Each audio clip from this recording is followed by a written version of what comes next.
Bonjour, bienvenue sur Bildung et Culture. Dans le cadre de la série 101 livres pour se former une âme, aujourd'hui nous proposons le texte Introduction à la philosophie de Karl Jaspers. C'est un livre qui appartient au champ de l'existentialisme. Il est composé de 12 parties. Le thème principal en étant la nature et la pratique de la philosophie, les thèmes annexes étant l'englobant, la foi, la lumière, l'idée de Dieu, la liberté et la transcendance. Contexte historique.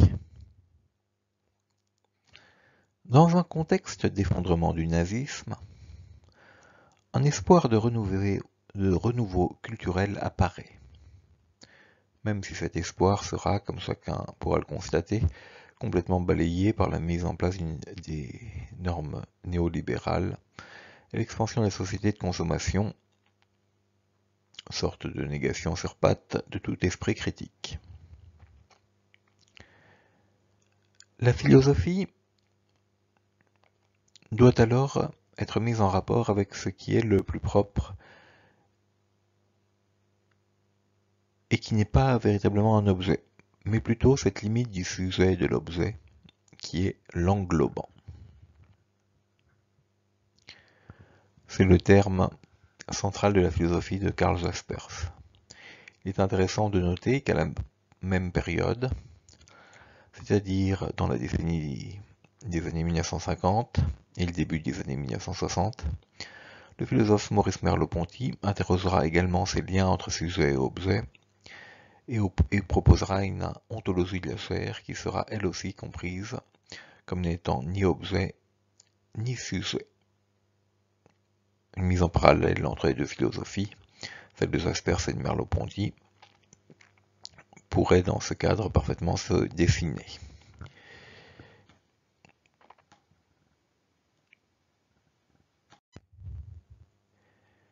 Pourquoi lire ce texte aujourd'hui ? Renouveau de la philosophie, intérêt pour la philosophie. Assurément, Jaspers ne pense absolument pas que la philosophie ne sert à rien. Le philosophe s'intéresse à l'englobant, c'est-à-dire à une forme de transcendance qui le rapproche certainement de la foi religieuse.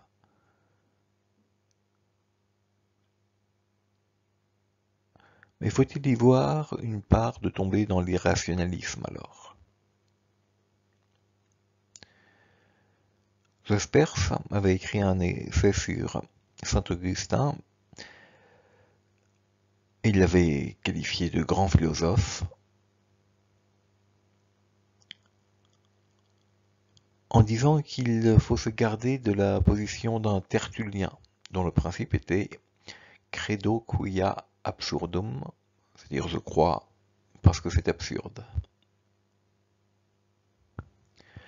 Le sentiment de l'absurde est présent après la fin du conflit mondial, et l'idée que rien n'a de sens se propage à travers des œuvres comme celles de Beckett, d'Arabal, de Pinter, de Ionesco, de Jarry, et ces idées étaient déjà présentes avec Kafka d'ailleurs. La liste que nous donnons n'est évidemment pas exhaustive. Cette tendance à l'absurde découlait sans doute du nihilisme, maladie cernée et décrite par Nietzsche, et dont le docteur Nietzsche était lui-même atteint. Malgré une grande estime pour Nietzsche, Jaspers, qui était également formé à la psychiatrie, pas simplement à la philosophie, refuse la foi absurde et considère que la foi religieuse et philosophique doivent marcher dans le même sens que les Lumières, parce qu'il faut combattre la superstition. Mais parmi les fausses superstitions qu'il faut également combattre, il y a également les fausses lumières qui sont celles du scientisme.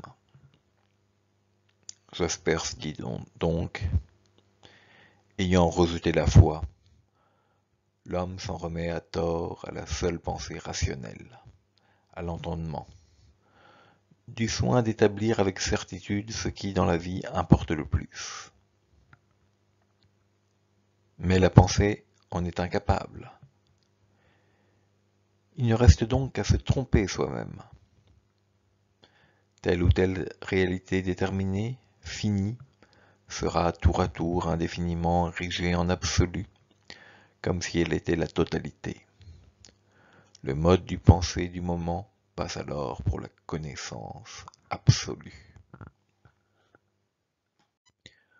On voit donc ainsi que Jaspers est un critique féroce du scientisme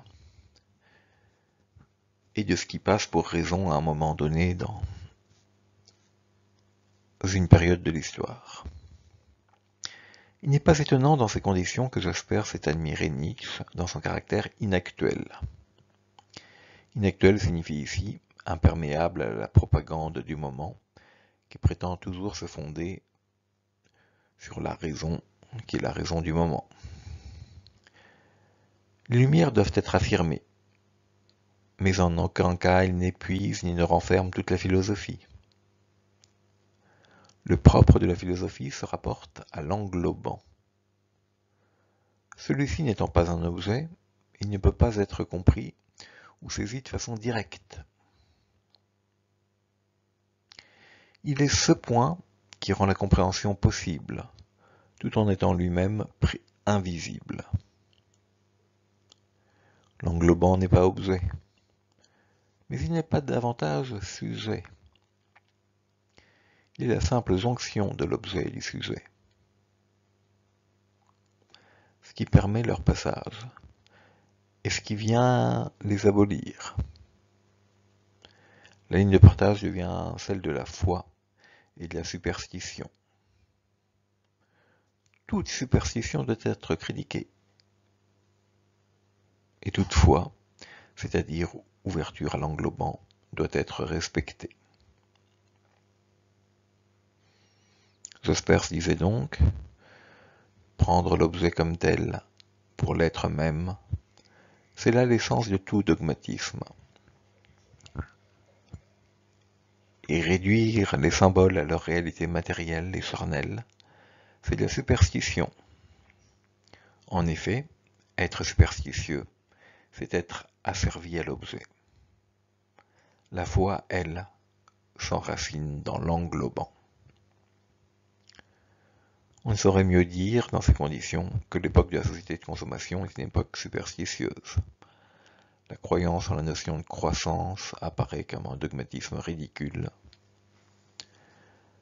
L'époque de ce qui a été qualifié comme la mort de Dieu, par des auteurs aussi différents que Nietzsche, Heidegger ou Musil, devient à ce compte invivable.